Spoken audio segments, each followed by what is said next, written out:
ನಿಜವಾಗ್ಲೂ ನನಗೆ ಈಗಲೂ ಕೂಡ ನಂಬೋದಕ್ಕಾಗ್ತಾ ಇಲ್ಲ. ಅವೆಂಜರ್ಸ್ ಡೂಮ್ಸ್ಡೇ ಮೂವಿಯ ಆ ಸ್ಟೀವ್ ರಾಜರ್ಸ್ ಲೀಕ್ ಬಂದಿತ್ತಲ್ಲ, ಅದು ಅಫಿಷಿಯಲ್ ಆಗಿ ಲೀಕ್ ಆಗಿರೋದು ಅಂತ. ಅದು ಕೂಡ ಡೂಮ್ಸ್ಡೇ ಅಲ್ಲಿ ನಮ್ಮ ಸ್ಟೀವ್ ರಾಜರ್ಸ್ ನ ಇಷ್ಟು ಬೇಗ ಇಂಟ್ರೊಡ್ಯೂಸ್ ಮಾಡಿ ನಮಗೆ ತೋರಿಸ್ತಾರೆ. ಅದ್ರ ಜೊತೆ ನಮ್ಮ ಥಾರ್ ಟೀಸರ್ ಕೂಡ ಬರುತ್ತೆ, ಡೂಮ್ ಟೀಸರ್ ಕೂಡ ಬರುತ್ತೆ. ಅದಾದ್ಮೇಲೆ ಹೋಲ್ ಅವೆಂಜರ್ಸ್ ಡೂಮ್ಸ್ಡೇ ಟೀಸರ್ ನಮಗೆ ಸಿಗ್ತದೆ. ಅದೆಲ್ಲಾನು ವಾರಕ್ಕೊಂದರಂತೆ ಅವತಾರ್ ಫೈರ್ ಅಂಡ್ ಡ್ಯಾಶ್ ಮೂವಿಯ ಸ್ಕ್ರೀನಿಂಗ್ ಜೊತೆ ನಮಗೆ ಸಿಗುತ್ತೆ ಅಂತ ಹೇಳಿದ್ರು. ನಾನ್ 200% ಇದೊಂದು ರೂಮರ್ ಅಂತ ಇದನ್ನ ನೆಗ್ಲೆಕ್ಟ್ ಮಾಡಿದ್ದೆ. ನಾನ್ ನಂಬಿರ್ಲಿಲ್ಲ. ಅದಕ್ಕೆ ಅದ್ರ ಮೇಲೆ ವಿಡಿಯೋ ಕೂಡ ಮಾಡಾಕಿರ್ಲಿಲ್ಲ. ಯಾಕಂದ್ರೆ ಇರೋದು ಒಂದೇ ಪಾಸಿಬಿಲಿಟೀಸ್. ಆ ಪಾಸಿಬಿಲಿಟೀಸ್ ಬಗ್ಗೆ ನಾನು ಮಾತಾಡಿದ್ದೀನಿ. ಅದು ಕೂಡ ನಮ್ಮ ಸ್ಟೀವ್ ರಾಜರ್ಸ್ ಅವರ ಪಾಸಿಬಿಲಿಟೀಸ್ ಬಗ್ಗೆ ನಾನು ಮಾತಾಡಿದ್ದೀನಿ. ಆದ್ರೆ ಈಗ ಅದೇ ಲೀಕ್ ಟೀಸರ್ ಅಫಿಷಿಯಲ್ ಆಗಿ avatar fire and ash screening time ನಲ್ಲಿ ಕಾಣ ಸಿಗ್ತಲ್ಲ, ನಾನ್ ನಿಜವಾಗ್ಲೂ ಶಾಕ್ ಮತ್ತೆ ಸರ್ಪ್ರೈಸಿಂಗ್ ಆಗೋದೆ. ಆದ್ರೆ ನನ್ ಗ್ರಾಚಾರ ಏನು ಅಂದ್ರೆ, ನಮ್ಮ ತುಮಕೂರಿನ ಎಸ್ ಮಾಲ್ ಅಲ್ಲಿ Avatar fire and ash screening ಜೊತೆ ಅವೆಂಜರ್ಸ್ ಡೂಮ್ಸ್ಡೇ ಟ್ರೈಲರ್ ನಮ್ಗೆ ಸಿಗ್ಲೇ ಇಲ್ಲ. ಅದಕ್ಕೆ ಇವತ್ತು ನಾನು ನಿಮ್ಗೆ ಅವತಾರ್ ಫೈರ್ ಅಂಡ್ ಡ್ಯಾಶ್ ಮೂವಿಯ ರಿವ್ಯೂ ಮಾಡ್ತಾ ಇದ್ದೀನಿ. ಸೊ ಬನ್ನಿ, ಯಾವುದೇ ಸಮಯ ವ್ಯರ್ಥ ಮಾಡದ ಹಾಗೆ Avatar fire and ash movie ಹೇಗಿತ್ತು ಅನ್ನೋದನ್ನ ನೋಡ್ಕೊಂಡ್ ಬರೋಣ. ಮೊದಲು ಸಿನಿಮಾದ ಕತೆ ಬಗ್ಗೆ ಮಾತಾಡೋದಾದ್ರೆ, ಅವತಾರ್ 1 ನಾವು ನೋಡಿದೀವಿ ಹೇಗೆ ಮನುಷ್ಯರು ಪ್ಯಾಂಡೋರಾಗ್ ಬಂದು ಅಲ್ಲಿದ್ದಂತಹ ಸಂಪನ್ಮೂಲವನ್ನ ತಮ್ಗೆ ತಾವು ಬಳಸ್ಕೊಳ್ಳೋದಿಕ್ಕೆ, ಅಥವಾ ಮನುಷ್ಯರು ಆ ಪ್ರದೇಶದಲ್ಲಿ ಪ್ಯಾಂಡೋರದಲ್ಲಿ ವಾಸವಾಗೋದಿಕ್ಕೆ ಬೇಕಾದಂತಹ ವಾತಾವರಣ ಮತ್ತೆ ಪರಿಸರ ವ್ಯವಸ್ಥೆಯನ್ನ ಮಾಡ್ಕೊಳ್ಳೋದಿಕ್ಕೆ ಪ್ಯಾಂಡೋರವನ್ನೇ ಸರ್ವನಾಶ ಮಾಡೋದಿಕ್ಕೆ ಮುಂದಾಗ್ತಾರೆ. ಆಗ ಅಲ್ಲಿದ್ದಂತಹ ಜನರು ಅವರನ್ನ ಹೇಗ್ ತಡಿತಾರೆ, ಆ ಮಹಾಯುದ್ಧ ಹೇಗಾಗುತ್ತೆ, ನಮ್ಮ ಊಹೆಗೂ ಮೀರಿದಂತಹ ಆ ಪ್ರಾಣಿಗಳ ವೈವಿಧ್ಯತೆ, ಅಲ್ಲಿನ ಜನರು ಅವರ ವಿಶೇಷತೆ, ಇದೆಲ್ಲ ನಮ್ಗೆ ಒಂದು ಹೊಸದಾದಂತಹ ಪ್ರಪಂಚವನ್ನ ಕಟ್ಕೊಟ್ಟಿತ್ತು. ಅಲ್ಲಿನ ಪರಿಸರ, ಪ್ರಾಣಿ, ಬೆಳಕು, ಗಾಳಿ ಎಲ್ಲ ಹೊಸದಾಗಿ ನಮ್ಮ ಗಮನವನ್ನ ತನ್ನತ್ತ ಕೇಂದ್ರೀಕರಿಸಿಕೊಂಡಿತ್ತು. ಅದಷ್ಟೇ ಅಲ್ಲದೆ ಆ ಪರಿಸರಕ್ಕೂ ಆ ಪ್ರಾಣಿಗಳಿಗೂ ಮತ್ತೆ ಅಲ್ಲಿನ ಜನರಿಗೂ ಇರುವಂತಹ ಆ ಒಂದು ಸಂಬಂಧವನ್ನ ಕೂಡ ಅವತಾರ್ 1 ಮೂವಿಯಲ್ಲೇನೆ ಜೇಮ್ಸ್ ಕ್ಯಾಮೆರಾನ್ ಅವರು ತುಂಬಾ ಚೆನ್ನಾಗಿ ನಮಗೆ ವಿವರಣೆ ಮಾಡಿದ್ರು. ಅದಾದ್ಮೇಲೆ Avatar the way of water ಪ್ಯಾಂಡೋರಾದ ಇನ್ನೊಂದು ಭಾಗವಾದಂತಹ ನೀರಿನಲ್ಲಿರುವಂತಹ ಪ್ರಪಂಚವನ್ನ ನಮಗೆ ತೋರಿಸ್ತಾರೆ.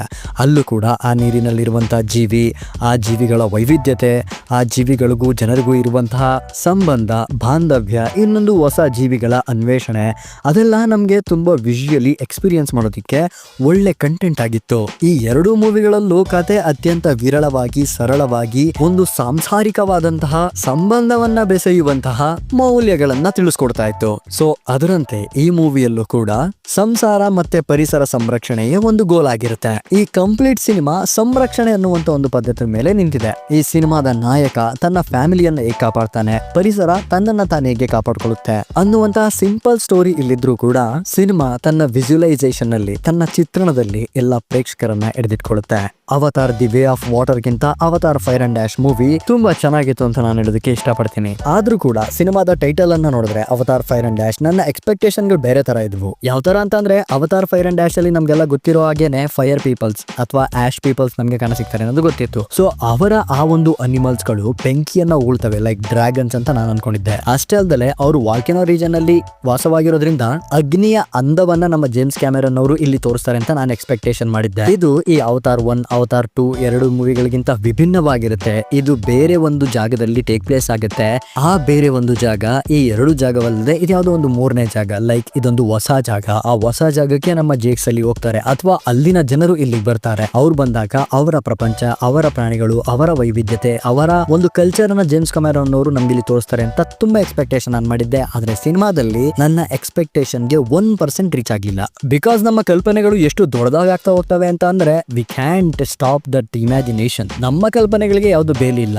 ಆದರೆ ಒಂದು ನೈಜತೆ, ರಿಯಾಲಿಟಿ, ವಾಸ್ತವತೆಯನ್ನ ತೋರಿಸಬೇಕು ಅಂತ ಅಂದ್ರೆ ಈ ಮೂವಿ ಪರ್ಫೆಕ್ಟ್ ಅಂತ ನಾನು ಹೇಳೋದಕ್ಕೆ ಇಷ್ಟಪಡ್ತೀನಿ. ಯಾಕಂದ್ರೆ ನಮಗೆ ಗೊತ್ತಿದೆ, ನಾವು ಮನುಷ್ಯರೆಲ್ಲ ಒಂದೇ ತರ ಇರೋದು. ಆ ಅವತಾರಲ್ಲಿ ಇದ್ದಾರಲ್ಲ ಜನರು, ಅವರು ಕೂಡ ಒಂದೇ ತರ ಇರೋದು. ಅದರಿಂದ ಅವರಲ್ಲಿ ವಿಶೇಷತೆ ಅನ್ನೋದೇನು ಇರೋದಿಲ್ಲ. ಜಸ್ಟ್ ಆ ವಾತಾವರಣಕ್ಕೆ ಅವರು ಅಡಾಪ್ಟ್ ಆಗಿರ್ತಾರೆ ಬಿಟ್ರೆ ನಮ್ಮ ಕಲ್ಪನೆಯ ಜಗತ್ತಲ್ಲಿ ಅವರು ಬದುಕ್ತಾ ಇರಲ್ಲ. ಸೊ ನಾವೀಗ ನಮ್ಮ ಅರ್ಥನೇ ನೋಡ್ತಾ ಇದೀವಿ ಅನ್ಕೊಳ್ಳಿ. ನಾವು ಮನುಷ್ಯರು, ನಮ್ಮ ಒಂದು ಎಕೋಸಿಸ್ಟಮ್ ಇದೆ. ಆ ಎಕೋಸಿಸ್ಟಮ್ ಅಲ್ಲಿ ನಾವೆಲ್ಲ ಬದುಕ್ತಾ ಇದೀವಿ. ನಾವಿರುವಂತ ರೀಜನ್ ಬೇರೆ ಬೇರೆ ಇದೆ. ಅದರಿಂದ ಆ ರೀಜನ್ಗೆ ತಕ್ಕಾಗಿ ನಾವು ಅಡಾಪ್ಟ್ ಆಗಿದೀವಿ. ಅದೇ ರೀತಿ ನಾವಿ ಪೀಪಲ್ಸ್ ಕೂಡ. Finally movie spectaculars, visually awesome. ಇಂಥ ಮೂವಿಗಳನ್ನೆಲ್ಲ ಆಕ್ಚುಲಿ ಥಿಯೇಟರ್ ನೋಡಿದ್ರೆ ಮಾತ್ರ ನಮ್ಗೆ ಆ ಮಜಾ ಸಿಗುವಂತದ್ದು, ಆ ಥಿಯೇಟ್ರಿಕಲ್ ಎಕ್ಸ್ಪೀರಿಯನ್ಸ್ ಸಿಗುವಂತದ್ದು. ನನ್ನ ಪ್ರಕಾರ ಈ ಮೂವಿಗೆ Avatar the way of water ಅಂತ ಹೆಸರಿಡಬೇಕಾಗಿತ್ತು, ಅವತಾರ್ ಫೈರ್ ಅಂಡ್ ಆಶ್ ಬಗ್ಗೆ. ಯಾಕಂದ್ರೆ ಈ ಮೂವಿಯಲ್ಲಿ ಅಷ್ಟೊಂದು ಫೈರ್ ಅಂತ ಏನಿರ್ಲಿಲ್ಲ. ಡಿಸ್ಟ್ರಾಕ್ಷನ್ಸ್ ಓಕೆ, ಫೈಟಿಂಗ್ ಓಕೆ, ಎಲ್ಲ ಬೆಸ್ಟ್ ಆಗಿತ್ತು, ಎಲ್ಲ ಬೆಟರ್ ವರ್ಕ್ ಆಗಿತ್ತು. ಆದರೆ fire and ash it's not good, it's not fair ಅಂತ ಅನ್ನಿಸ್ತು ಅಷ್ಟೇ.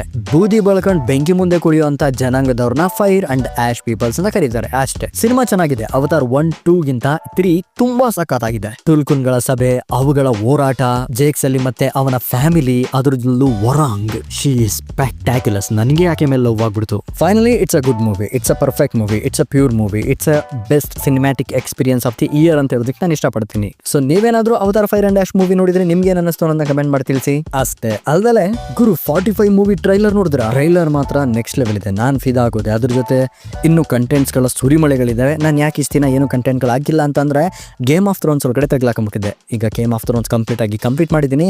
ಅದ್ರ ಬಗ್ಗೆ ಏನಾದರೂ ಒಂದು ಕಂಪ್ಲೀಟ್ ಗೇಮ್ ಆಫ್ ಥ್ರೋನ್ಸ್ ಬಗ್ಗೆ ರಿವ್ಯೂ ಬೇಕು ಅನ್ನೋದಾದ್ರೆ ನಾನು ಮಾಡ್ತೀನಿ. ಆ್ಯಕ್ಚುಲಿ ಮಾಡಬೇಕು, ಚೆನ್ನಾಗಿದೆ ಅದೊಂದು ಕಂಟೆಂಟ್, ತುಂಬ ಚೆನ್ನಾಗಿದೆ. ನಾನು ಅದ್ರ ಬಗ್ಗೆ ಒಂದು ರಿವ್ಯೂ ಮಾಡಾಕ್ತೀನಿ. ಅದಕ್ಕಿಂತ ಮುಂಚೆ ನಾವು ಕ್ಯಾಪ್ಟನ್ ಅಮೇರಿಕಾ ಲೀಕ್ ಟೀಸರ್ ಇದೆಯಲ್ಲ ಅದ್ರ ಬಗ್ಗೆ ಸ್ವಲ್ಪ ಮಾತಾಡೋಣ. ಅದಾದಮೇಲೆ 45 ಟ್ರೈಲರ್ ಬಗ್ಗೆ ಸ್ವಲ್ಪ ಮಾತಾಡೋಣ. ಅದಾದಮೇಲೆ ಎಲ್ಲ ನಾವು ಕ್ಲಿಯರ್ ಆದಮೇಲೆ ಈ ಗೇಮ್ ಆಫ್ ಥ್ರೋನ್ಸ್ ಬಗ್ಗೆ ಮಾತಾಡೋಣ ಅಂತ ಹೇಳ್ತಾ ಸಿಗೋಣ ಮುಂದಿನ ವಿಡಿಯೋದಲ್ಲಿ. ಅಲ್ಲಿವರೆಗೂ stay tuned with Ravan creator. Take care, bye.